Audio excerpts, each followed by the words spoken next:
கர்த்தருடைய பரிசுத்த நாமத்திற்கு மகிமை உண்டாவதாக.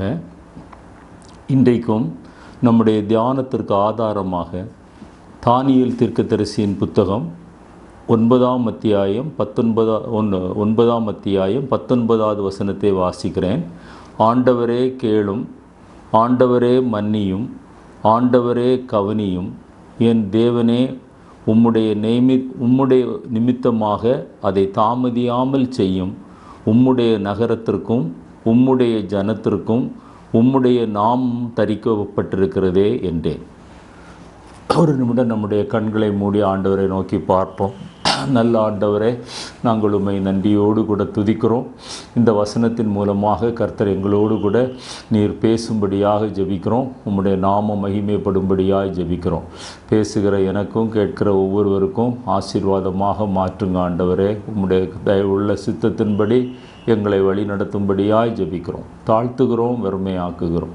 இயேசு கிறிஸ்துவின் வெளியேறப்பட்ட நாமத்தில் ஜெபிக்கிறோம். ஜெபங்கேளும் ஜீவனுள்ள எங்கள் நல்ல பிதாவே, ஆமென். ஆண்டவரே கேளும், ஆண்டவரே மன்னியும், ஆண்டவரே கவனியும், என் தேவனே உம்முடைய நிமித்தமாக அதை தாமதியாமல் செய்யும். உம்முடைய நகரத்திற்கும் உம்முடைய ஜனத்திற்கும் உம்முடைய நாமம் தரிக்கப்பட்டிருக்கிறதே என்றேன். தானியேலுடைய ஒரு ஜெபத்தின் ஒரு பகுதி நாம் இப்பொழுது வாசிக்க கேட்டோம். அவர் அதில் 4 காரியங்களை சொல்லுகிறார். கேளும், மன்னியும், கவனியும், தாமதமில்லாமல் செய்யும் என்று அவர் இஸ்ரவேல் ஜனங்களுக்காகவும் இஸ்ரவேல் தேசத்திற்காகவும் அவர் ஏறெடுக்கிற மன்றாட்டாக இந்த ஜெபம் இருக்கிறது. நாம் இந்த 4 பகுதிகளை ஒவ்வொன்றாக நாம் தியானிக்க போகிறோம். முதலாவதாக, ஆண்டவரே நீர் கேளும். எதை கேட்க வேண்டும் என்று வேதத்திலே நாம் ஆராய்ந்து பார்க்கும்போது, முதலாவதாக நிந்தைகள் அல்லது பரிகாசத்தை கேளும் என்று நாம் அநேக வசனங்களை வேதத்திலே வாசிக்கிறோம். நிந்தை என்பது நாம் செய்யாத ஒரு குற்றத்தை நம்மேல் சுமத்தி நம்மை வேதனைப்படுத்துகிற அனுபவம். பரிகாசம் என்பது நம்மை குறைவாக எண்ணி நம்முடைய காரியங்களை அல்லது நம்முடைய செயல்பாடுகளை அவர்கள் மோசமாக பேசுகிற ஒரு அனுபவம். அநேக காரியங்கள் வேத புத்தகத்திலே எழுதப்பட்டிருக்கிறது. நான் வேகமாக சொல்லுகிறேன். நிந்தை சில நேரங்களிலே தேவனிடத்திலிருந்து வரக்கூடிய தண்டனையாகவும் இருக்கலாம். எரேமியா தீர்க்கதரிசியின் புத்தகம் 24ஆம் அத்தியாயத்திலே 9வது வசனம், இஸ்ரவேல் ஜனங்கள் தேவனுடைய சத்தத்திற்கு கீழ்ப்படியாமல் அவர்கள் விக்கிரக ஆராதனை செய்தபடியினாலே அல்லது மற்ற ஜனங்களோடு கூட கலந்தபடியினாலே அவர்கள் அங்கே அடிமைத்தனத்திற்குள்ளாய் கடந்து போகிறார்கள். அங்கே அவர்கள் நிந்தையை அனுபவிக்கிறார்கள் என்று வாசிக்கிறோம். சனகரிப்பு, ரப்சாக்கே, இந்த அசீரியா ராஜாவுடைய தளபதியும் அவர்கள் இஸ்ரவேல் ஜனங்களுக்கு விரோதமாக யுத்தத்திற்கு வரும்போது இஸ்ரவேலின் தேவனையும் இஸ்ரவேலின் ராஜாவையும் இஸ்ரவேல் ஜனங்களையும் அவன் நிந்தித்து பேசினான் என்று 2 ராஜாக்கள் 19ஆம் அத்தியாயம் 16வது வசனத்திலும், ஏசாயா தீர்க்கதரிசியின் புத்தகம் 37ஆம் அத்தியாயத்திலே 2வது வசனத்திலும் 23வது வசனத்திலும் அவன் நிந்தித்து தூஷித்து அவன் பெரிதாய் பேசினான் என்று வாசிக்க முடியும். எலிசா ஒரு நாள் அப்படியே கடந்து சென்று கொண்டிருக்கும்போது எலிசாவுடைய தோற்றத்தை பார்த்து அங்கே இருந்ததான சிறுவர்கள் மொட்டத்தலையா என்று சொல்லி அவரை நிந்தித்தார்கள் என்று 2 ராஜாக்கள் 2ஆம் அத்தியாயம் 23வது வசனத்திலே நீங்கள் பார்க்க முடியும். யோபுவினுடைய நண்பர்கள், யோபுவுக்கு ஆறுதல் சொல்ல வந்தவர்கள், யோபுவினுடைய கஷ்டத்திற்கு யோபுவினுடைய ஜீவியந்தான் காரணம் என்று சொல்லி அவர்கள் பலவிதத்திலே சொன்னபோது யோபு சொல்லுவார், நீங்கள் இதுவரை என்னை 10 தடவை நீங்கள் நிந்தித்தீர்கள், 10 தரம் என்னை நிந்தித்தீர்கள் என்று யோபுவினுடைய புத்தகம் 19ஆம் அத்தியாயம் 3வது வசனத்திலே நீங்கள் வாசிக்க முடியும். நான் ஏன் இந்த காரியங்களை எல்லாம் சுட்டி காட்டுகிறேன் என்றால், இது போன்ற அனுபவங்கள் நம்முடைய வாழ்க்கையிலே இருக்குமேயானால் தானியேலை போல நீங்களும் நானும், ஆண்டவரே எங்களுக்கு எதிராய் பேசப்படுகிற பரிகாச பேச்சுகளை, நிந்தைகளை நீர் கேளும் என்று நாம் ஜெபிக்கிறவர்களாய் காணப்பட வேண்டும். எலிசாவினுடைய காலத்திலே அவர் சபித்து அங்கே ஒரு கரடி வந்து அந்த சிறுவர்களை பட்சித்து போட்டதென்று வேதத்திலே வாசிக்கிறோம். ஆனால் இது புதிய ஏற்பாட்டின் காலம். கிருபையின் காலம். நாம் அப்படி செய்ய முடியாது. அவர்களுக்காக நீங்களும் நானும் ஜெபிக்க வேண்டும். கோலியாத்து அந்த இஸ்ரவேல் ஜனங்களுக்கு நேராக யுத்தத்திற்கு அவன் அணிவகுத்து நின்றபோது, ஜீவனுள்ள தேவன் இஸ்ரவேலின் சேனைகளின் கர்த்தரை நிந்தித்தான் என்று 1 சாமுவேல் 17ஆம் அத்தியாயம் 26-36 வசனங்களிலே பார்க்க முடியும். அதே போல நம்முடைய தேவனை நிந்தித்தும் நம்மோடு கூட பேசுகிற ஜனங்கள் இருப்பார்கள். சத்துருக்கள் பொதுவாக ஊழியக்காரர்களையும் அல்லது அபிஷேகம் பண்ணினவர்களையும் அவர்கள் நிந்திப்பார்கள் என்று 89ஆம் சங்கீதத்திலே 50வது வசனமும் 51வது வசனமும் நமக்கு சுட்டி காட்டுகிறது. இப்படி பல நிலைகளிலே இன்றைக்கு ஜனங்கள் நிந்திக்கிறவர்களாய் காணப்படுகிறார்கள். இஸ்ரவேலுக்கு நடந்ததான அந்த அடிமைத்தனத்தை பார்த்து எசேக்கியேல் தீர்க்கதரிசியின் புத்தகம் 35ஆம் அத்தியாயம் 12வது வசனத்தை நீங்கள் வாசிப்பீர்களேயானால், இஸ்ரவேல் ஜனங்கள் பாபிலோன் அடிமைத்தனத்தில் இருக்கும்போது எதிரிகள் அவர்களை நிந்தித்தார்கள் என்று வேதத்திலே நாம் வாசிக்கிறோம். எனவே நம்முடைய வாழ்க்கையிலும் இது போன்ற அனுபவங்கள் வரும்போது நாம் கர்த்தரை நோக்கி பார்க்க நாம் கடமைப்பட்டிருக்கிறோம். தாவீதினுடைய வாழ்க்கையிலே மிக ஒரு முக்கியமான காரியத்தை சொல்கிறார். 55ஆம் சங்கீதம் 12வது வசனத்தில், என்னோடு கூட பந்தி இருந்தவர்களே என்னை நிந்தித்தார்கள். சில வேளைகளிலே நமக்கு நெருங்கி பழகுகிறவர்கள் அல்லது நம்முடைய வீட்டார், நம்முடைய நண்பர்கள், உறவினர்கள், அவர்களே நம்மை நிந்தித்து பரிகாசம் பண்ணி பேசுகிறதை நாம் வாசிக்க முடியும். கர்த்தருடைய வசனம், கர்த்தருடைய பிள்ளைகளுக்கு விரோதமாக அப்படிப்பட்ட நிந்தனை பல இடங்களிலே வேதத்திலே காணப்படுகிறது. எரேமியா 6:10 நீங்கள் அதை வாசிக்க முடியும். நான் சுட்டி காட்டிய இந்த அனுபவங்கள் ஒருவேளை நம்முடைய வாழ்க்கையிலே இன்னொரு விதத்திலே அது பிரதிபலித்து கொண்டிருக்குமானால், அந்த நிந்தையை குறித்து, அந்த பரிகாசத்தை குறித்து நாம் கவலைப்படாமல், அதை குறித்து நாம் வேதனைப்பட்டு கொண்டிருக்காமல், ஆண்டவரிடத்திலே தானியேல் சொன்னது போல, ஆண்டவரே நீர் அதை கேளும், அந்த நிந்தையை, அந்த பரிகாசத்தை கேளும். ரெண்டாவதாக எதை கேட்க வேண்டும் என்று நாம் வேதத்திலே தியானிக்கும்போது, நம்முடைய விண்ணப்பத்தை அல்லது நம்முடைய ஜெபத்தை அல்லது நம்முடைய சத்தத்தை தேவன் கேட்க வேண்டும் என்கிற வாஞ்சை நமக்குள்ளாக இருக்க வேண்டும். இந்த அனுபவம் தாவீதினிடத்திலே மிக அதிகமாக காணப்படுகிறது. அவருடைய சங்கீதங்களிலே நீங்கள் வாசிக்கும்போது 4ஆம் சங்கீதம் 1வது வசனத்தில், என் நீதியின் தேவனே, நான் கூப்பிடுகையில் எனக்கு செவி கொடும், நெருக்கத்திலிருந்து எனக்கு இடம் விசாலம் உண்டாக்கினீர், எனக்கு இறங்கி என் விண்ணப்பத்தை கேட்டருளும். நம்முடைய ஜெபம் இப்படிப்பட்ட ஒரு ஜெபமாய் இருக்க வேண்டும். ஆண்டவரே நீர் என்னுடைய விண்ணப்பத்தை கேளும். மாம்சமான யாவருடைய ஜெபத்தையும் ஆண்டவர் கேட்கிறவர். வேலைக்காரியுடைய கண்கள் வேலை எஜமாட்டியை நோக்கி இருக்குமா போல நாமும் ஜெபத்திலே ஆண்டவரை நோக்கி இருந்து, ஆண்டவரே என்னுடைய விண்ணப்பத்தை கேளும் என்று நாம் ஜெபிக்க வேண்டும்.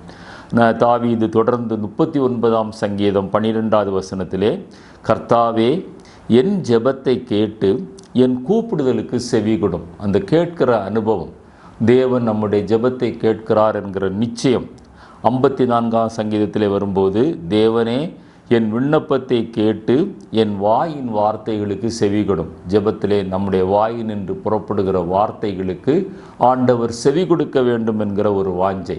84ஆம் சங்கீதம் 8வது வசனத்திலே சங்கீதக்காரன் சொல்லும்போது, சேனைகளின் தேவனாகிய கர்த்தாவே என் விண்ணப்பத்தை கேட்டருளும், யாக்கோபின் தேவனே எனக்கு செவி கொடும். அப்படி பல இடங்களிலே நம்முடைய ஜெபத்தை ஆண்டவர் கேட்க வேண்டும் என்கிற காரியம் வேதத்தில் திரும்ப திரும்ப எழுதப்பட்டிருக்கிறது. 119ஆம் சங்கீதம் 145வது வசனத்திலே, கர்த்தாவே என்னுடைய ஜெபத்தை கேளும். அதே போல தான் தானியேல் இந்த இடத்துல ஜெபிப்பதாக நாம் வாசிக்கிறோம். அதே 119ஆம் சங்கீதத்திலே 149வது வசனத்திலே வரும்போது, உம்முடைய கிருபையின்படி என் சத்தத்தை கேளும். ஒருவேளை நம்முடைய ஜெபத்தை கேட்கிற தகுதி நமக்கு இல்லாமல் இருந்தாலும், ஆண்டவரே உம்முடைய மிகுந்த கிருபையின்படி, நீர் மனம் உருக்கம் உள்ளவர், நீர் கிருபை உள்ளவர், நீர் கேளும் என்கிற ஒரு அனுபவத்தோடு கூட நாம் ஜெபிக்க வேண்டும். சங்கீதம் 6ஆம் அத்தியாயம் 9வது வசனத்தில் தாவீது சொல்லும்போது, ஒரு நிச்சயத்தோடு கூட அவர் ஜெபிப்பதை நீங்கள் பார்க்க முடியும். இதுவரைக்கும் நான் சொன்ன வசனங்கள் என்னுடைய ஜெபத்தை கேளும் என்கிற ஒரு விண்ணப்பம். இப்பொழுது அவர் நிச்சயத்தோடு கூட பேசுகிறார், கர்த்தர் என் விண்ணப்பத்தை கேட்டார். சங்கீதம் 6ஆம் அத்தியாயம் 9வது வசனம். கர்த்தர் என் ஜெபத்தை ஏற்றுக்கொள்வார். அப்போ ஜெபத்தை ஏற்றுக்கொள்கிற அளவுக்கு நம்முடைய ஜீவியம் இருக்கிறதா என்று நாமே ஆராய்ந்து பார்க்க வேண்டும். ஏசாயா 38:5 ஆண்டவர் எசேக்கியா ராஜாவுக்கு பதில் சொல்கிறார். உன் விண்ணப்பத்தை கேட்டேன், உன் கண்ணீரை கண்டேன் என்று ஏசாயா தீர்க்கதரிசி மூலமாக எசேக்கியா ராஜா அவர் மரித்து போவார் என்று சொன்னபோது, ஆண்டவரே உம்முடைய பார்வையிலே நான் நன்மையும் உத்தமமானதை செய்தேனே. அதுதான் நான் சொன்னேன். நம்முடைய ஜீவியம் எப்படி இருக்கிறது என்று நாம் ஆராய்ந்து பார்க்க வேண்டும். அந்த உத்தமத்தையும் அந்த நன்மையும் பார்த்து ஆண்டவர் சொல்கிறார், நான் உன்னுடைய விண்ணப்பத்தை கேட்டேன், உன் கண்ணீரை கண்டேன். தானியேல் தீர்க்கதரிசியினுடைய வாழ்க்கையிலே அந்த முழு தேசமும் அவரதை குற்றப்படுத்த வேண்டும் என்று அவர்கள் பிரயாசப்பட்ட போதும் அவரிடத்தில் ஒரு குற்றத்தையும் காணவில்லை என்று நாம் தானியேல் புத்தகம் 6:10 வாசிக்கிறோம். இங்கே தானியேல் 9:23 பாருங்கள், அவர் ஜெபிக்கும்போது கேப்ரியல் அந்த தூதன் அவருக்கு முன்பாக தரிசனமாகி, நீ மிகவும் பிரியமானவன், ஆதலால் நீ வேண்டிக் கொள்ள தொடங்கின போதே கட்டளை வெளிப்பட்டது, நான் அதை அறிவிக்க வந்தேன். அவ்வளவு ஒரு தேவனுடைய பார்வையிலே உண்மை உள்ள ஒரு ஜீவியம், உத்தமமான ஜீவியம். அப்படிப்பட்டவர்களுடைய ஜெபத்தை ஆண்டவர் உடனே கேட்டு பதிலளிக்கிறார். தானியேல் 10:2 திரும்பவும் தூதன் என்று எழுதப்பட்டிருக்கிறது. தானியேலே பயப்படாதே, நீ அறிவை அடைகிறதற்கும் உன்னை தேவனுக்கு முன்பாக சிறுமைப்படுத்துகிறதற்கும் உன் மனதை செலுத்தின முதல் நாள் துவக்கி உன் வார்த்தைகள் கேட்கப்பட்டது. தானியேல் தொடர்ந்து ஜெபித்து கொண்டிருக்கிறார். ஆனால் தூதன் சொல்கிறார், முதல் நாளிலே இருந்தே நீ தேவனை பற்றி அறிவதற்கும் நீ உன்னை தாழ்த்துவதற்கும் நீ என்றைக்கு நீ தீர்மானம் பண்ணினாயோ அன்றிலிருந்து நான் உன்னுடைய ஜெபத்தை தேவன் கேட்டு கொண்டிருக்கிறார். உன் வார்த்தைகளின் நிமித்தம் நான் வந்தேன் என்று அவர் அங்கே சொல்லுகிறார். எனவே முதலாவது நாம் தியானித்தது நிந்தை, பரிகாசம். ரெண்டாவது நம்முடைய ஜெபம். நம்முடைய ஜெபத்தை கேட்கிறார் என்கிற நிச்சயம் தானியேலுக்கு ஆண்டவர் சொன்னது போல, எசேக்கியாவுக்கு சொன்னது போல, தாவீது அதை உணர்ந்தது போல நம்முடைய வாழ்க்கையிலும் அந்த நிச்சயத்தை கர்த்தர் தருவாராக. மூன்றாவதாக வழக்காடுகிறவர்களுடைய சத்தத்தை கேளும். வேதத்திலே வழக்காடுகிறவர்களுடைய சத்தத்தை கேளும் என்று பல வசனங்கள் காணப்படுகிறது. எரேமியா 18:19 கர்த்தாவே நீர் என்னை கவனித்து என்னோடு வழக்காடுகிறவர்களின் சத்தத்தை கேளும். எரேமியா பல வகையிலே ஒடுக்கப்பட்டார். இஸ்ரவேல் ஜனங்கள் அவருடைய தீர்க்க தரிசனத்தை நம்பவில்லை. அவருக்கு பலவிதமான உபத்திரவங்களை கொடுத்தார்கள். அந்த சூழ்நிலையில்தான் அவர் ஜெபிக்கிறார், என்னோடு கூட வழக்காடுகிறவர்களின் சத்தத்தை கேளும். ஊழியத்தில் நம்முடைய வாழ்க்கையிலும் இதுபோன்ற சூழ்நிலைகள் வரும்போது ஆண்டவருடைய சமூகத்தை நோக்கி பார்க்க வேண்டும். சுனேமித்தியாளுடைய வீட்டிலே அந்த எலிசா அந்த விதவையின் வாழ்க்கையிலே அவள் இழந்து போன எல்லாவற்றையும் கேயாசியினுடைய உதவியோடு பெற்றுக்கொள்ளும்படியாக அந்த ராஜாவினுடைய உள்ளத்திலே ஆண்டவர் பேசினார் என்று நாம் வாசிக்க முடியும்.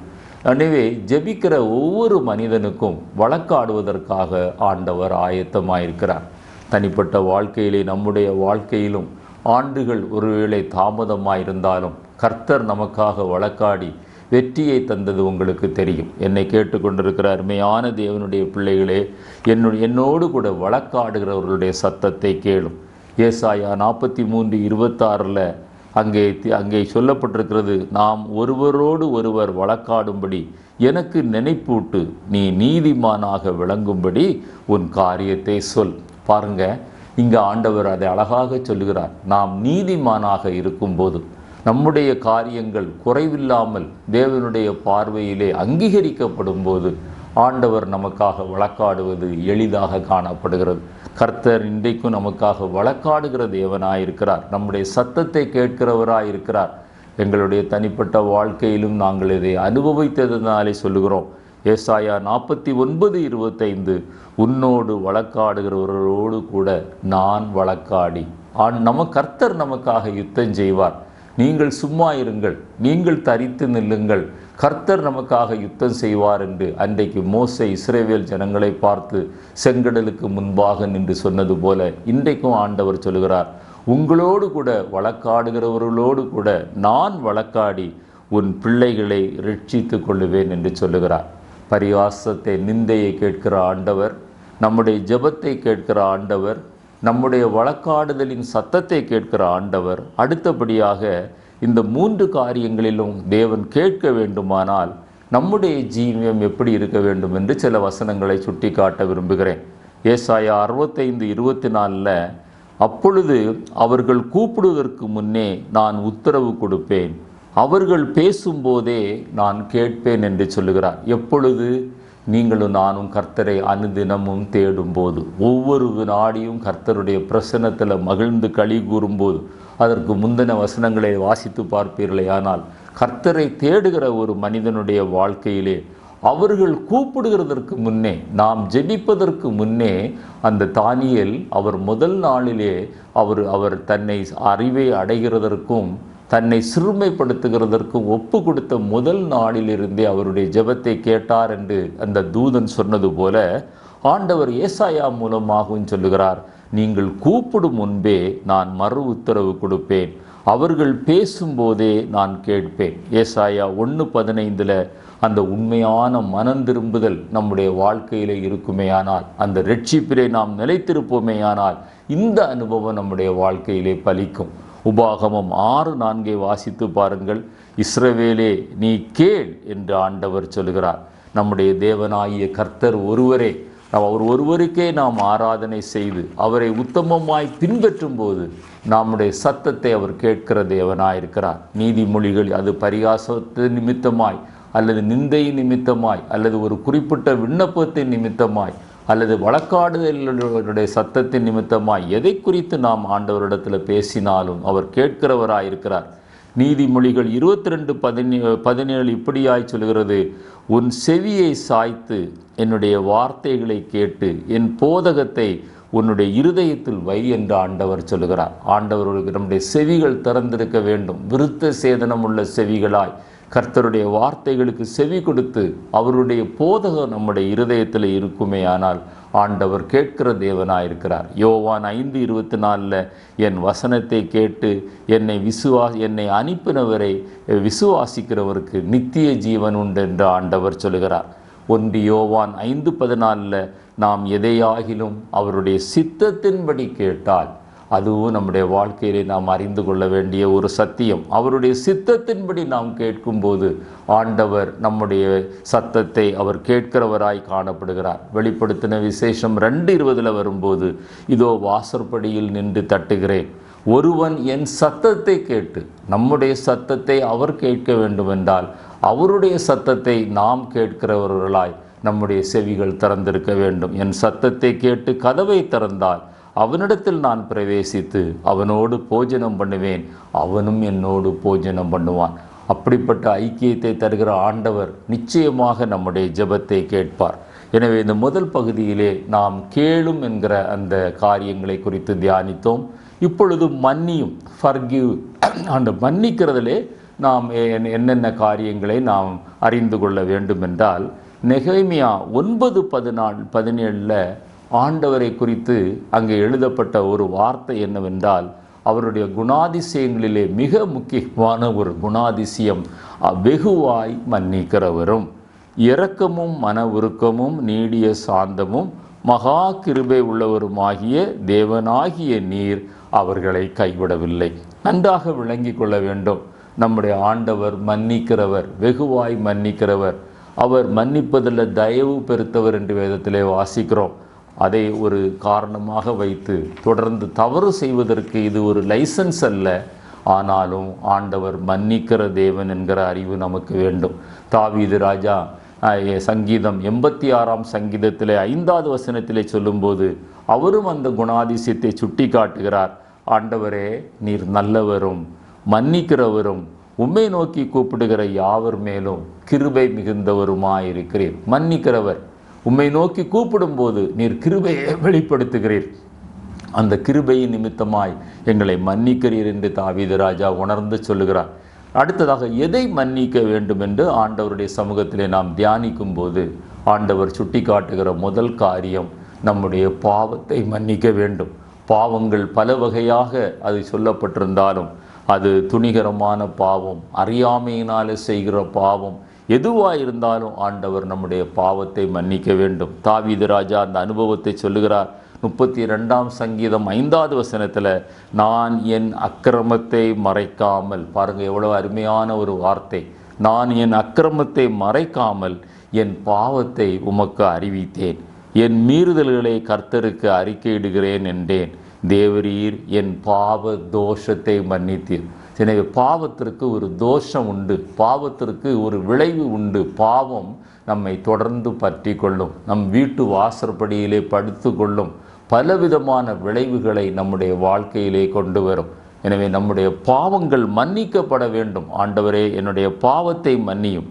மத்தேயு 9:15 ஆண்டவர் அந்த விபச்சார ஸ்திரீயை பார்த்து அந்த திமிர்வாதக்காரனை பார்த்து சொன்னார், உன் பாவங்கள் உனக்கு மன்னிக்கப்பட்டது, நீ உன் படுக்கையை எடுத்துக்கொண்டு எழுந்து நட. அதுதான் பாவத்தினால் வந்த தோஷம் என்று நாம் பார்க்கிறோம். ஆண்டவர் சொல்கிறார், எது எளிது, உன் பாவங்கள் உனக்கு மன்னிக்கப்பட்டது என்று சொல்வதோ அல்லது நீ உன் படுக்கை எடுத்துக்கொண்டு எழுந்து நட என்று சொல்வதோ என்று சொல்லி அந்த பாவத்தை மன்னிக்கிற அதிகாரம் உள்ள நம்முடைய ஆண்டவராய் இயேசு கிறிஸ்துவினிடத்தில் நம்முடைய அக்கிரமங்களை பாவங்களை தாவீது அறிக்கையிட்டது போல, மறைக்காமல் சொன்னது போல அவருடைய மன்னிப்பை நாம் பெற்றுக்கொள்ள வேண்டும். இந்த மன்னிப்பை நாம் பெற வேண்டுமென்றால் நமக்கு இருக்க வேண்டிய தகுதி என்ன என்று பார்க்கும்போது 2 நாளாகமும் 7ஆம் அத்தியாயம் 14வது வசனத்தில், என் நாமம் தரிக்கப்பட்ட என் ஜனங்கள் தங்களை தாழ்த்தி, பாருங்க மனத்தாழ்மை, ஜெபம் பண்ணி என் முகத்தை தேடி தங்கள் பொல்லாத வழிகளை விட்டு திரும்பினால், அந்த மனம் திரும்புதல் வேணும். அந்த பாவத்தை விட்டு பாவத்தை வெறுக்கிற ஒரு அனுபவம் வேணும். கர்த்தரை தேடுகிற ஒரு அனுபவம் வேணும். என்னிடத்தில் பாவம் உண்டென்று ஒத்துக்கொள்கிற ஒரு மனத்தாழ்மை வேணும். அப்பொழுது பரலோகத்தில் இருக்கிற நான் கேட்டு அவர்கள் பாவத்தை மன்னித்து அவர்கள் தேசத்திற்கு சேமத்தை கொடுப்பேன். நாம் மாத்திரம் ஆசீர்வதிக்கப்படுவதல்ல, நாம் குடியிருக்கிற இந்த தேசமும் ஆசீர்வதிக்கப்படும் என்று ஆண்டவர் சொல்கிறார். 2 கொரிந்தியர் 2ஆம் அத்தியாயம் 10வது வசனத்தை நீங்கள் வாசித்து பாருங்கள். நம்முடைய பாவங்கள் மன்னிக்கப்பட வேண்டுமென்றால் ஒரு முக்கியமான காரியம் என்னவென்றால் மற்றவர்களை நாம் மன்னிக்க வேண்டும். அவர்களை குறித்த கசப்பான எண்ணம் நம்முடைய இருதயத்தில் இருக்கக்கூடாது. எவனுக்கு நீங்கள் மன்னிக்கிறீர்களோ அவனை நானும் மன்னிக்கிறேன். மேலும் எதை நான் மன்னித்திருக்கிறேனோ அதை உங்கள் நிமித்தம் கிறிஸ்துவனுடைய சன்னதியிலே நான் மன்னித்திருக்கிறேன் என்று பவுல் அப்போஸ்தலர் சொல்கிறார். எனவே முதலாவது மன்னிக்க வேண்டிய காரியம் நம்முடைய பாவங்கள், அறிந்தோ அறியாமலோ செய்கிற பாவங்கள். அதற்கு நம்முடைய மனத்தாழ்மை ஆண்டவர் விரும்புகிறார். அவரிடத்தில் மறைக்காமல் அறிக்கையிடுதலை விரும்புகிறார். அவரை தேடுகிறதை விரும்புகிறார். பொல்லாத வழிகளை விட்டு நீங்களும் நானும் திரும்ப வேண்டும் என்று விரும்புகிறார். மற்றவர்களையும் மன்னிக்க வேண்டும் என்று ஆண்டவர் விரும்புகிறார். 2வது எதை மன்னியும் என்று பார்ப்போமேயானால் என்னுடைய அக்கிரமத்தை மன்னியும். சங்கீதம் 65:3 அக்கிரம விஷயங்கள் என்மேல் மிஞ்சி வல்லமை கொண்டது, தேவரீரோ எங்கள் மீறுதல்களை நிவர்த்தியாக்குகிறேன். அக்கிரம விஷயங்கள், அக்கிரமம் அதோடு கூட சேர்ந்து சில காரியங்களை நம்முடைய வாழ்க்கையிலே கொண்டு வருகிறது. அவைகளை தேவன் மன்னிக்க வேண்டும். 78ஆம் சங்கீதம் 38வது வசனத்தில், அவரோ அவர்களை அழிக்காமல் இரக்கமுள்ளவர்களாய் அவர்கள் அக்கிரமங்களை மன்னித்தார். இஸ்ரவேல் ஜனங்கள் முறுமுறுத்தார்கள், அது ஒரு மன்னிப்பு. அவரை விசுவாசியாமல் அவிசுவாசம் உள்ளவர்களாயிருந்தார்கள். ஆண்டவர் பரலோகத்தின் மன்னாவை கொடுத்த போது காடையை கேட்டார்கள். அங்கு எகிப்தில் உள்ள பூண்டுகள், எகிப்தில் உள்ள கொம்மட்டிக்காய்களை விரும்பினார்கள். என்னை கேட்டுக்கொண்டு வெங்காயத்தை விரும்பினார்கள், கீரைகளை விரும்பினார்கள். ஆண்டவர் திருப்தியான ஆகாரத்தை கொடுத்த போதும் திருப்தி இல்லாதது ஒரு அக்கிரமம், முறுமுறுக்கிறது ஒரு அக்கிரமம், ஊழியருக்கு விரோதமாய் நிற்கிறது ஒரு அக்கிரமம். இப்படி பல அக்கிரமங்களை இஸ்ரவேல் ஜனங்கள் செய்தாலும் வேதம் சொல்கிறது அவர்களை அழிக்காமல் அவருடைய அக்கிரமங்களை மன்னித்தார். சங்கீதம் 103:3 வாசிக்கும் போது நம்முடைய வியாதி அக்கிரம விஷயங்கள் என்று சொன்னேனே, சில நேரத்தில் நம்முடைய வியாதிகள் நம்முடைய அக்கிரமத்தின் நிமித்தம் வருகிறது. அங்கே நாம் வாசிக்கிறோம், அவர் உன் அக்கிரமங்களை எல்லாம் மன்னித்து உன் நோய்களை எல்லாம் குணமாக்குகிறார். எண்ணாகமம் 14ஆம் அத்தியாயம் 19-20 வசனங்களை வாசிக்கும்போது, உமது கிருபையினுடைய மகத்துவத்தின்படியும் எகிப்தை விட்டது முதல் இந்நாள் வரைக்கும் இந்த ஜனங்களுக்கு மன்னித்து வந்ததன்படியும் இந்த ஜனங்களின் அக்கிரமத்தை மன்னித்தருளும். அப்பொழுது கர்த்தர் உன் வார்த்தையின்படியே மன்னித்தேன் என்று சொல்லுகிறார். பாருங்க, மோசே ஜெபிக்கிறார், எகிப்திலிருந்து புறப்பட்ட நாள் முதல் நீர் தொடர்ந்து இஸ்ரவேல் ஜனங்களுடைய அக்கிரமங்களை மன்னித்து கொண்டு வருகிறீர், இப்பொழுதும் மன்னியும் என்று சொல்லுகிறார். எனவே ஆண்டவர் தொடர்ந்து நம்மை மன்னிப்பார் என்பது உண்மைதான். அதற்காக அக்கிரமத்திலே நிலைத்திருப்பது தேவனுடைய விருப்பமல்ல. அந்த அக்கிரமங்களை விட்டு நீங்களும் நானும் வெளியே வர வேண்டும். கொலோசியர் 2:13 உங்கள் பாவங்களினாலேயும் உங்கள் மாம்ச விருத்த சேதனம் இல்லாமையினாலே. நன்றாக கவனியுங்கள், மாம்சத்தில் ஒரு விருத்த சேதனம் வேணும். கண்கள் பரிசுத்தமாக இருக்க வேண்டும். நம்முடைய ஐம்புலன்கள் ஆளுகை செய்யப்பட வேண்டும். அதுதான் விருத்த சேதனம். புதிய ஏற்பாட்டு விருத்த சேதனம். பழைய ஏற்பாட்டு விருத்த சேதனம் நுனித்தோலை அறுக்கிறது. ஆனால் புதிய ஏற்பாட்டு விருத்த சேதனம் ஆண்டவருடைய இரத்தத்தினாலும் வசனத்தினாலும் பரிசுத்த ஆவியினாலும் நம்முடைய சரீரம் விருத்த சேதனம் பண்ணப்பட வேண்டும். அவர் அவ்விருத்த சேதனம் இல்லாமையினாலேயும் மரித்தவர்களோடு இருந்த உங்களையும் அவரோடு உயிர்ப்பித்து அக்கிரமங்கள் எல்லாவற்றையும் உங்களுக்கு மன்னித்தார். எனவே அவரிடத்தில் நாம் ரட்சிப்பை பெற்றுக்கொண்டது உண்மையானால் இன்றைக்கு நம்முடைய அக்கிரமங்கள் மன்னிக்கப்பட்டிருக்க வேண்டும். அந்த அக்கிரமங்கள் நம்மை விட்டு விலகி இருக்க வேண்டும். நம்மை நாமே இந்த நாளில் நிதானித்து பார்க்க வேண்டும். எனவே என்னுடைய பாவங்களை மன்னியும், என்னுடைய அக்கிரமங்களை மன்னியும். மூன்றாவதாக என்னுடைய பாதகத்தை மன்னியும். பாதகம் என்றால் அதற்கு இன்னொரு அர்த்தம் குற்றம், அல்லது ஆங்கில வேதாகமத்திலே கிரைம் என்று எழுதப்பட்டிருக்கிறது. எனவே பாவங்கள் ஒரு வகை, அக்கிரமங்கள் ஒரு வகை, அதனால் வரக்கூடிய விளைவுகள் ஒரு வகை. அந்த மூன்றாவதாக பாதகத்தை மன்னியும். சில வசனங்களை சுட்டி காட்டுகிறேன். ஆதியாகமம் 50ஆம் அத்தியாயம் 16-17 யோசேப்பின் சகோதரர்கள் யோசேப்புக்கு செய்தது பாதகம் என்று எழுதப்பட்டிருக்கிறது. அவனை குழியில் தூக்கி போட்டது, அவன் மேலே வெறுத்தது, அவனை விற்றது, இதெல்லாம் அக்கிரமம், பாதகம் என்று எழுதப்பட்டிருக்கிறது. 16-17 அந்த அவர் சொல்கிற பாதகத்தையும் துரோகத்தையும் யோசேப்பிடம் ஆள் அனுப்பி மன்னியுங்கள் என்று சகோதரர்கள் சொல்கிறாங்க. நாங்கள் உனக்கு விரோதமாய் பாதகம் செய்தோம், உனக்கு விரோதமாய் துரோகம் செய்தோம், நீர் எங்களை மன்னியும் என்று சொல்லுகிறார்கள். அதுபோல் நாம் யாருக்கு விரோதமாக பாதகம் செய்திருந்தால், நம்முடைய வேலை பார்க்குற ஸ்தலத்தில், குடியிருக்கிற இடத்துல ஏதாவது ஒரு நம்முடைய பொருளாதார அந்த காரியங்களில் பாதகம் பண்ணியிருந்தால் நீங்களும் நானும் கர்த்தரிடத்தில் மன்னிப்பு கேட்க வேண்டும். 1 சாமுவேல் 25-28 அபிகாயில் தாவீதினிடத்தில் சொல்லுகிறாள். தாவீது அந்த நாபாத்தை அழிப்பதற்காக புறப்பட்டு செல்கிற நேரத்தில் உமது அடியாளின் பாதகத்தை மன்னியும். அவர் செய்தது தப்பு தான், நீர் அவரை பாதுகாத்தீர், ராவெல்லாம் பாதுகாத்தீர், ஒரு ஆடு கூட அவருக்கு நஷ்டப்படாமல் நீர் பாதுகாத்தீர். ஆனால் நீர் பசியாயிருந்த போது ஆகாரம் கேட்ட நேரத்தில் அவர் தரல, நன்றி இல்லை. இந்த நன்றி இல்லாத ஒரு நிலைமையை ஆண்டவர் சொல்லுகிறார், அது பாதகம் என்று சொல்லுகிறார். மற்றவர்கள் செய்த நன்மைகளுக்கு பிரதிபகாரமாக நாம் செய்யாமல் இருந்தாலும் அவர்களை தூஷிக்காமல், அவர்களை வேதனைப்படுத்தாமல் இருக்க வேண்டும். அப்படி செய்யும்போது அவர்களை வேதனைப்படுத்தினால் அது பாதகம் என்று வேதத்தில் வாசிக்கிறோம். கணவர் நாபால் நிமித்தமாய் தாவீதினிடத்தில் அபிகாயில் சொல்கிறார், அடியாளின் பாதகத்தை நீர் மன்னியும். நான்காவதாக எதை ஆண்டவர் மன்னிக்க வேண்டும்? நம்முடைய கடன்களை ஆண்டவர் மன்னிக்க வேண்டும். ஆங்கிலத்திலே டெப்ட்ஸ் என்று நாம் வாசிக்கிறோம். பலவிதமான கடன்கள் இருக்கிறது. சரீரப்பிரகாரமான கடன்கள் இருக்கிறது, ஆவிக்குரிய கடன்கள் இருக்கிறது. நான் சில வசனங்களை சுட்டி காட்டுகிறேன். மத்தேயு 6:12 எங்கள் கடனாளிகளுக்கு நாங்கள் மன்னிக்கிறது போல எங்கள் கடன்களை மன்னியும் என்று பரமண்டல ஜெபத்திலே ஆண்டவர் கற்றுக் கொடுக்கிறார். நாம் மற்றவர்களை மன்னிக்கும் போது தான், ஏற்கனவே ஜெபத்தை ஆண்டவர் கேட்க வேண்டுமென்னாலும் நாம் மற்றவர்களை மன்னிக்க வேண்டும். மற்றவர்கள் நமக்கு செய்த தீமையை மன்னிக்கும் போது தான் ஆண்டவர் நம்முடைய கடன்களை அவர் மன்னிக்கிறார். 2 தெசலோனிக்கேயர் 1ஆம் அத்தியாயம் 3வது வசனத்தில் பவுல் அப்போஸ்தலர் ஒரு கடனை குறித்து பேசுகிறார். பாருங்கள், சகோதரரே, நாங்கள் எப்பொழுதும் உங்களுக்காக தேவனை ஸ்தோத்தரிக்க கடனாளிகளாய் இருக்கிறோம். இது என்ன கடன் என்றால், நமக்கு நன்மை செய்தவர்கள் அல்லது நம்முடைய ஊழியக்காரர்கள், நம்முடைய போதகர்கள் அல்லது நம்மை ஆவிக்குரிய ஜீவியத்திலே வழி நடத்தினவர்கள், நம்மை ரட்சிப்பிலே வழி நடத்தினவர்கள், இன்றைக்கும் நமக்கு ஆவிக்குரிய வளர்ச்சிக்கு உதவி செய்கிறவர்கள், அவர்களுக்கு நீங்களும் நானும் கடனாளிகளாக இருக்கிறோம். அவர்களுக்காக நாம் ஜெபிக்க வேண்டும்.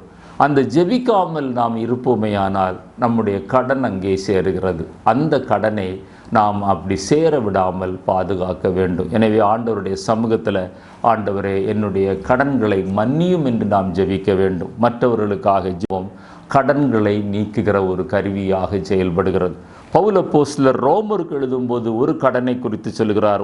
ரோமர் 1:14 கிரேக்கருக்கும் மற்ற அந்நியர்களுக்கும் ஞானிகளுக்கும் மூடர்களுக்கும் நான் கடனாளிகளாயிருக்கிறேன். இது என்ன கடன்? ரட்சிக்கப்படாதவர்களுக்கு நீங்களும் நானும் சுவிசேஷத்தை அறிவிக்காதிருந்தால், ஏதாவது ஒரு வகையில் அவர்களை ஆண்டவருடைய சமூகத்தில் கொண்டு வருவதற்கு நீங்களும் நானும் பிரயாசப்படாதிருந்தால் நாம் கடனாளிகளாக இருக்கிறோம். அந்த கடன்களை ஆண்டவர் மன்னிப்பாராக. மற்றவர்களுக்கு சுவிசேஷம் அறிவிக்காமல் இருப்பது ஒரு கடன். ஆவிக்குரிய நிலைமையிலே நம்மை வளர்த்தவர்களுக்கு நாம் நன்றி அறிதல் இல்லாமல் இருப்பது ஒரு கடன். மற்றவர்களுடைய பாவங்களை மன்னிக்காமல் இருப்பது ஒரு கடன் என்று ஆவியானவர் சொல்கிறார். அங்கே லூக்கா 23:34 பிதாவே இவர்களை மன்னியும், தாங்கள் செய்வது இன்னதென்று அறியாதிருக்கிறார்கள் என்று சிலுவையிலே தொங்கிக் கொண்டு ஆண்டவர் செய்தார் ஜெபிக்கிறார். ஆனால் அவர்கள் அறிந்துதான் செய்தார்கள். அவர்கள் அறிந்துதான் அவரை சிலுவையில் அறைந்தார்கள். அவரிடத்திலிருந்து அப்பம் வாங்கி சாப்பிட்டார்கள், அற்புதங்களை அடையாளங்களை பார்த்தார்கள். ஆனால் அவர்களே அவரை சிலுவையில் அறையும் என்று கூக்குரலிட்டு மரண ஆக்கினைக்கு உட்படுத்தினார்கள். இதெல்லாம் ஆண்டவருக்கு தெரியும். அவர்கள் அறிந்தே செய்தார்கள். ஆனாலும் ஆண்டவர் சொல்கிறார், அவர்கள் அறியாமல் செய்கிறார்கள்.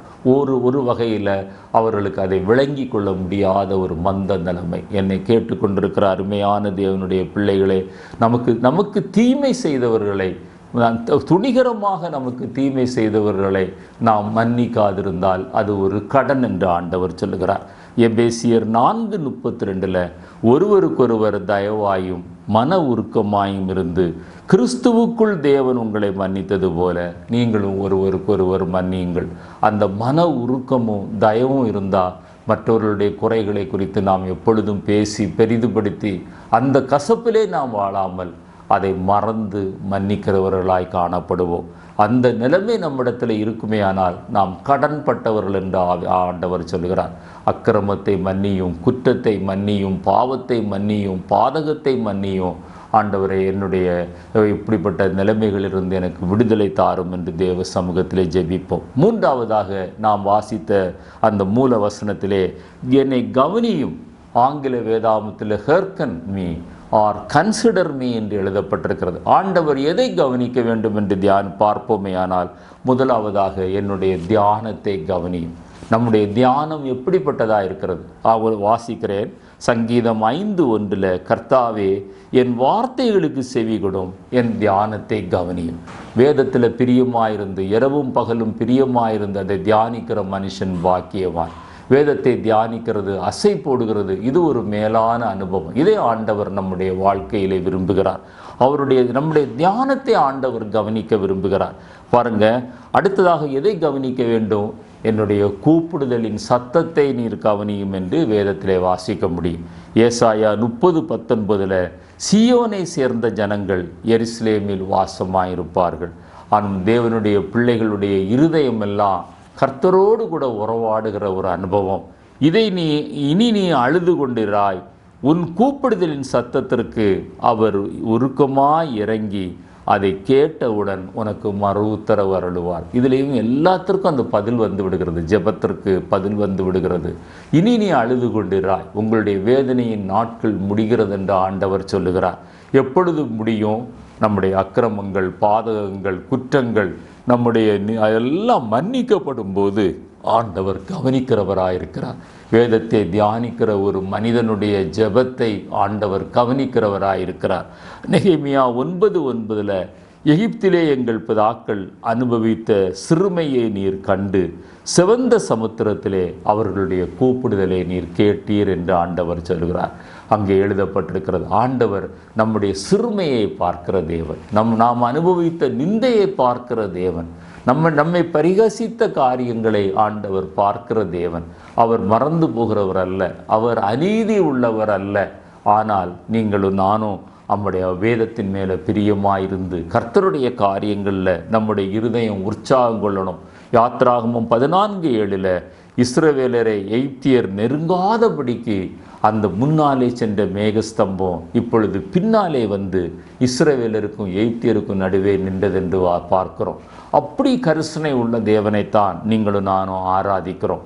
தாவீது ராஜாவினுடைய ஒரு அனுபவத்தை பார்க்கும்போது 2 சாமுவேல் 22:17 எனக்கு உண்டான நெருக்கத்திலே கர்த்தரை நோக்கி கூப்பிட்டு என் தேவனை நோக்கி அபயமிட்டேன், தமது ஆலயத்திலிருந்து என் சத்தத்தை கேட்டார், என் கூப்பிடுதல் அவருடைய செவிகளில் ஏறிட்டு என்று சொல்லுகிறார். அபயமிடுகிறதை பார்க்கிறார், ஆண்டவர் கவனிக்கிறார். கூக்குரலிடுகிறதை ஆண்டவர் பார்க்கிறார். இயேசுவே என்று நாம் ஆபத்து காலத்தில் கூப்பிடும்போது அவர் செவிடராயிருப்பதல்ல, அந்த கூப்பிடுதலின் சத்தத்தை கேட்டு பதிலளிக்கிற தேவனாயிருக்கிறார். 1 சாமுவேல் 12:24 சாமுவேல் சொல்றார் பாருங்க, கர்த்தருக்கு பயந்து முழு இருதயத்தோடு கூட உண்மையாய் ஜீவிக்கிற ஒரு மனிதனுடைய வாழ்க்கையிலே கர்த்தர் மகிமையான காரியங்களை செய்வார். அவர் கவனிக்கிற தேவன், அவர் கூப்பிடுதலின் சத்தத்தை அவர் கவனிக்கிற தேவனாயிருக்கிறார். 107ஆம் சங்கீதம் 43வது வசனத்தில் ஞானம் உள்ளவர்கள், ஞானம்னா உலக ஞானம் அல்ல, அந்த தெய்வீக ஞானம் உள்ளவர்கள் கர்த்தருடைய கிருபையை உணர்வார்கள். அதைத்தான் தானியேல் அவர் தன்னுடைய ஜெபத்திலே அங்கே சொல்லுகிறார். 4வது பகுதிக்கு நேராய் கடந்து செல்வோம். முதலாவது கேளும், ரெண்டாவது பார்த்தோம். முதலாவது ஆண்டவரே கேளும் மன்னியும், 3வது கவனியும், இப்பொழுது தாமதம் இல்லாமல் செய்யும். 4வது பகுதிக்கு நேராய் கடந்து போவோம். ஏசாயா 46ஆம் அத்தியாயம் 11-13 வரை உங்களுக்காக வாசிக்கிறேன். மிக அருமையான ஒரு பகுதி. உராய்ஞ்சுகிற ஒரு பட்சியை கிழக்கிலிருந்தும் என் ஆலோசனையை நிறைவேற்றும் மனுஷனை தூர தேசத்திலிருந்தும் வரவழைக்கிறவராயிருக்கிறேன். ஆண்டவர் சொல்றார் பாருங்க, நான் அந்த தாமதம் இல்லாமல் செய்வதற்கு யாரை கொண்டாகிலும் செய்ய வேண்டும். கோரேசு ராஜாவினுடைய இருதயத்தை, அவருடைய ஆவிய ஆண்டவர் ஒரு நாளிலே ஏவினார். அந்த ஏவினதன் நிமித்தமாகத்தான் அங்கே ஆலயம் கட்டப்படுகிறது. இடிந்து போன ஆலயம் திருப்பி கட்டப்படுகிறது. ஒரு நாள் அகாஸ்வேரு ராஜாவுடைய இரவு நேரத்தில் தூக்கம் வராமல், கண்களுக்கு நித்திரையை கொடுக்காமல் அவரை முழித்திருக்க செய்து அந்த நடபடி நாளாகம புத்தகத்தை எடுத்து வாசிக்க வைக்கிறார். மொர்தெகாய் அங்கே உயர்த்தப்படுகிறார். இப்படி வேதத்தில் எத்தனையோ சம்பவங்களை நாம் பார்க்க முடியும். ஆண்டவர் யாரை கொண்டாயிலும் அந்த சுனமித்தியால் இழந்து போன அவளுடைய ஆஸ்திகளை திரும்ப பெறுவதற்கு குஷ்டரோகியாயிருந்த கேயாசியை ஆண்டவர் குணப்படுத்தி ராஜாவினிடத்திலே அனுப்பி, ராஜா எலிசா செய்த அற்புதங்களை அவரிடத்திலே கேட்டுக்கொண்டிருக்கும் போது அதே நேரத்தில் அந்த சுனமித்தியாளையும் உள்ளே அனுப்பி அவள் இழந்து போன எல்லாவற்றையும் அதற்குரிய அந்த இழந்த வருடங்களுக்குள்ள வருமானங்களையும் திரும்ப கொடுக்கிற ஆண்டவராயிருக்கிறார். அவர் எப்படி தாமதம் இல்லாமல் செய்கிறார், அதை அவர் எப்படி சொல்லுகிறார் பாருங்க. அதை சொன்னேன், அதை நிறைவேற்றுவேன், அதை திட்டம் பண்ணினேன், அதை செய்து முடிப்பேன். ஆண்டவர் 4 காரியங்களை சொல்லுகிறார். நமக்கு கொடுத்த வாக்கு தத்தங்கள், அதை சொன்னேன், அதை நிறைவேற்றுகிற ஆண்டவராக இருக்கிறார். அதை திட்டம் பண்ணினேன். நமக்கு ஒரு வாக்கு தத்தத்தை ஆண்டவர் கொடுத்திருப்பாரே, ஆனால் அவர் ஒரு பிளான் வைத்திருக்கிறார். அந்த பிளான் பிரகாரம் அதை நிறைவேற்றுகிறார். அதை செய்து முடிப்பேன். ஆண்டவர் அன்றைக்கு எல்லாம் முடிந்ததென்று கல்வாரி சிலுவையிலே சொன்னவர் நம்முடைய வாழ்க்கையிலும் ஆண்டவர் வைத்திருக்கிற திட்டத்தை அவர் நிறைவேற்றி முடிப்பார். முரட்டு இருதயம் உள்ளவர்களே, நீதிக்கு தூரமானவர்களே, எனக்கு செவி கொடுங்கள். ஆனால் அவருடைய சத்தத்திற்கு நாம் செவி கொடுக்க வேண்டும். என் நீதியை சமீபிக்க பண்ணுகிறேன், அது தூரமாயிருப்பதில்லை, என் ரட்சிப்பு தாமதிப்பதில்லை. நான் நீண்ட நாட்களாய் நீங்கள் காத்திருக்கலாம். தானியேல் சொல்கிறார், நீர் தாமதம் இல்லாமல் செய்யும். நீண்ட நாட்களாய் நீங்கள் காத்திருக்கலாம். எங்களுடைய தனிப்பட்ட வாழ்க்கையில் ஒரு காரியத்திற்காக 28 வருடங்கள் 6 மாதங்கள் காத்திருந்தோம். ஆனால் ஆண்டவர் கைவிடவில்லை, எங்களுக்கு அதை செய்து முடித்தார். அது சமீபமாய் கொண்டு வந்தார். அந்த ரட்சிப்பு தாமதிப்பதில்லை. நான் சீயோனில் ரட்சிப்பையும் இஸ்ரவேலுக்கு என் மகிமையையும் நான் கட்டளையிடுவேன். கோரேசு ராஜாவை ஆண்டவர் எழுப்பினது போல, அகாஸ்வேரு ராஜாவுக்கு தூக்கம் வராமல் தடுத்தது போல, கேயாசியை ராஜாவினிடத்தில் அனுப்பி சுனைமித்தியாளுக்கு உதவி செய்தது போல எண்ணற்ற நன்மைகளை செய்கிற ஆண்டவர் யாரை கொண்டாகிலும் எப்படி ஆகிலும் அவர் உங்களுக்கு கொடுத்த வாக்கு தத்தத்தை அவர் நிறைவேற்றுவார். அவர் தாமதிப்பதில்லை. அவர் ஏற்ற காலத்திலே சகாயம் பண்ணுகிற ஆண்டவர். கடைசியாக ஒரு வசனத்தை வாசித்து நான் முடிக்க விரும்புகிறேன். எண்ணாகமம் 23:13 ஆண்டவர் தன்னை குறித்து சொல்லுகிறார். பொய் சொல்ல தேவன் ஒரு மனிதன் அல்ல, மனம் மாற அவர் ஒரு மனுப்புத்திரன் அல்ல.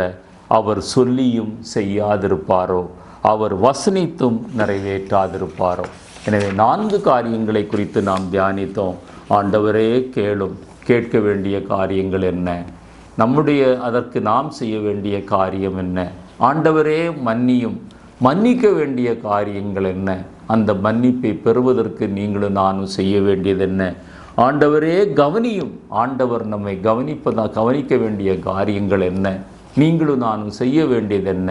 தாமதம் இல்லாமல் இந்த 3 காரியங்களும் நடப்பதற்கு நீங்களும் நானும் உத்தமமாய் ஜீவிக்க வேண்டும் என்று ஆண்டவர் விரும்புகிறார். எனவே நாம் அப்படிப்பட்ட ஒரு கிருபையை இந்த நாளிலே பெற்றுக்கொள்வோம். உங்களுக்காக நாங்கள் தொடர்ந்து ஜெபிக்கிறோம். நீங்களும் எங்களுக்காக ஜெபியுங்கள். இந்த செய்தி உங்களுக்கு ஆசீர்வாதமாக இருந்தால் மற்றவர்களுக்கு அறிமுகப்படுத்துங்கள். கேட்கிற ஆண்டவர், கவனிக்கிற ஆண்டவர், மன்னிக்கிற ஆண்டவர், தாமதம் இல்லாமல் நமக்கு உதவி செய்கிற ஆண்டவர், அவர் நம்மோடு கூட இருந்து நம்மை ஆசீர்வதிப்பாராக. ஆமென்.